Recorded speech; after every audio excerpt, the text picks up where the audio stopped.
comment ne pas être fier, en Côte d'Ivoire, de la réussite de Tidjane Thiam.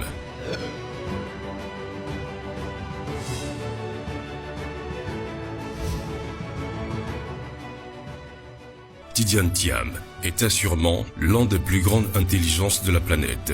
Désigné en 2019 56e personnalité la plus puissante du monde de la finance par The Power 100, devant le président de la Banque mondiale 60e et la directrice du FMI 62e. Il est une compétence rare dont la Côte d'Ivoire ne devrait pas se passer. Jugez-en vous-même.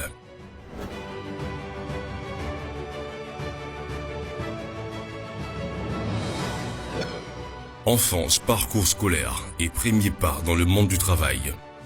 Né le 29 juillet 1962 à Abidjan, Côte d'Ivoire, Tidjane Thiam est un dirigeant d'entreprise et homme politique ivoirien. Après avoir obtenu un bac C au lycée classique d'Abidjan, il part en 1980 au lycée privé Sainte-Geneviève à Versailles pour les classes préparatoires. En 1982, il est le premier Ivoirien à réussir le concours d'entrée à l'école polytechnique de Paris. Il en sort diplômé en 1984. En 1986, il obtient le diplôme d'ingénieur de l'école nationale supérieure des mines de Paris, major de sa promotion.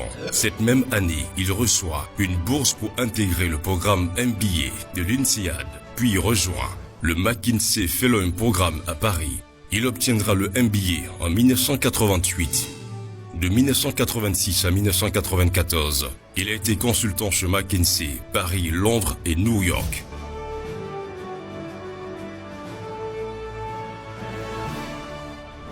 En 1989, lors d'une année sabbatique, il intègre le programme des jeunes professionnels de la Banque mondiale à Washington DC, avant de retourner chez McKinsey jusqu'en 1994.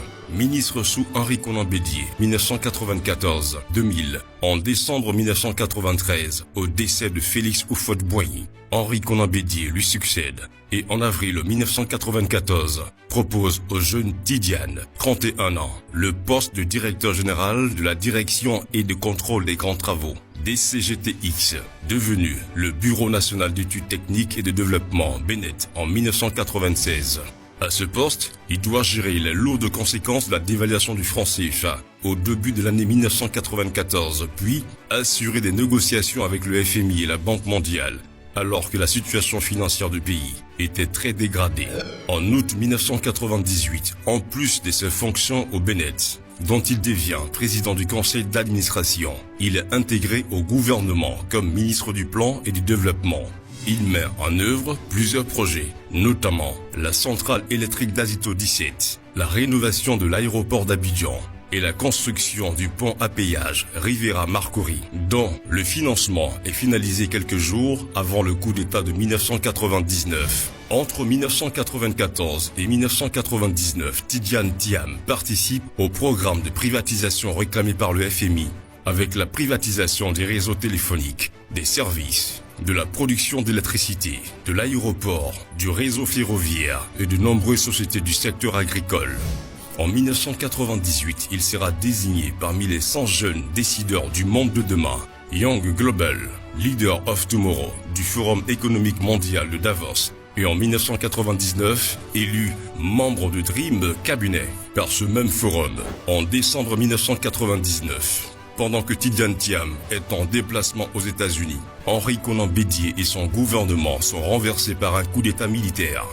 Contre toute attente, Tidjane Thiam rentre à Abidjan afin de rejoindre ses collègues ministres arrêtés. Le général Robert Guéhi, qui a pris le pouvoir, en lieu et place de le mettre aux arrêts, lui propose le poste de Premier ministre, proposition qu'il refusera avant de quitter le pays début 2000.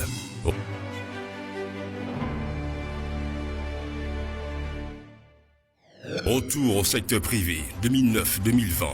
De retour en Europe, Tidjane Thiam devient associé chez McKinsey à Paris, à la direction du département institutions financières de la compagnie. En 2002, il rejoint l'assureur Aviva comme directeur de la stratégie et du développement du groupe, puis prend la responsabilité des opérations internationales d'Aviva 2004-2006 et enfin devient directeur d'Aviva Europe, siégeant au conseil d'administration de l'entreprise. Il quitte Aviva en septembre 2007 pour devenir directeur financier de la compagnie d'assurance britannique Prudential. En mars 2009, Tidjane Thiam est nommé directeur général et devient ainsi le premier dirigeant noir d'une entreprise du FTSE 100. En juin 2015, il quitte Prudential pour prendre la tête de Crédit Suisse, en remplacement de l'Américain Brady Dougan. Durant son mandat, il parvient à redresser la banque avec un retour à la rentabilité depuis plus de 10 années. En novembre 2020, il démissionne de la tête de Crédit Suisse. Dans la foulée, il sera, coup sur coup, nommé envoyé spécial de l'UIA pour la réponse économique à la pandémie du Covid, puis président du conseil d'administration du Rwanda Financial Limited, l'agence gouvernementale chargée du développement et de la promotion du Kigali Financial Center. En 2021, il fonde Freedom Acquisition Corporation, un SPAC qu'il dirige depuis en tant qu'exécutive chairman. En octobre 1999, Tidjane Thiam est sollicité par James Wolfenson pour devenir l'un des 20 membres du conseil consultatif de l'institution de la Banque mondiale, auquel l'institut fait appel pour obtenir des conseils et des orientations.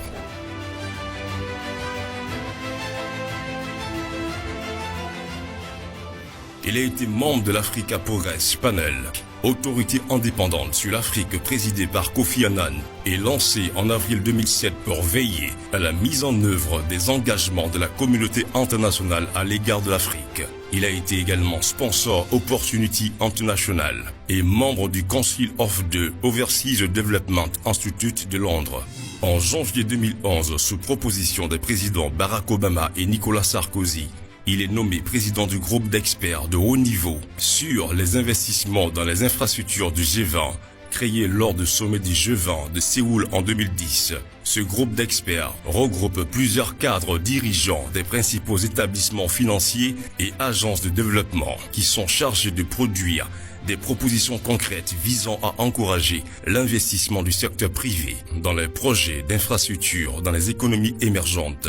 De 2010 à aujourd'hui, Tidjane Thiam, reconnu pour sa grande expertise et sa force de proposition, a siégé comme membre de plusieurs conseils consultatifs, notamment en tant que membre du Conseil consultatif des Royaumes-Unis, formé par David Cameron, où il a travaillé sur les négociations commerciales 2010-2015, président du Conseil d'administration de l'Association des assureurs britanniques 2012-2014, membre de l'IBC International Business Council du Forum économique mondial 2014, coprésident de la réunion annuelle du Forum économique mondial 2016, membre du Global Board of Advisors du Council on Foreign Relations 2017, membre du Conseil du Vatican pour le Conseil inclusif 2020-2023, membre du groupe des 30, G30 2015. Il fut aussi un des co-auteurs du rapport Un partenariat pour l'avenir, rapport faisant des propositions en faveur du développement d'un nouveau partenariat économique fondé sur une relation d'affaires entre la France et le continent africain.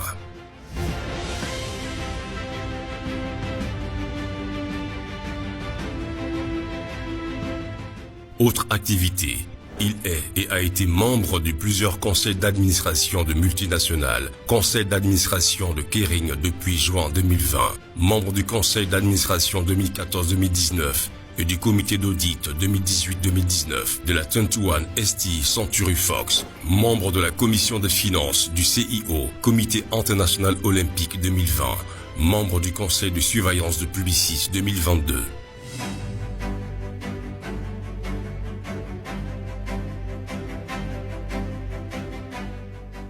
Retour de l'enfant du pays. Après une vingtaine d'années passées hors de son pays natal, Tidjane Thiam retourne en Côte d'Ivoire. Le 8 août 2022, il est reçu par l'actuel président de la République, Alassane Ouattara, à Abidjan, le 8 août 2022. Puis, le lendemain, à Daoukro, par l'ex-chef d'État Henri Konan Bédié, en présence de qui, et devant la presse, il a réaffirmé son appartenance et sa fidélité au PDCI RDA. Il a été aussi reçu par la chefferie traditionnelle Akoué de Yamoussoukro, dont il est un des fils. Depuis, il y a séjourné une seconde fois en décembre 2022. Au cours de ces séjours, il a rencontré différentes associations appartenant aux différentes couches de la population. Titres et décorations. Global Leader for Tomorrow, dirigeant mondial de demain, Forum économique mondial 1997, élu Alumnus of the Year par l'INSEAD en 2007.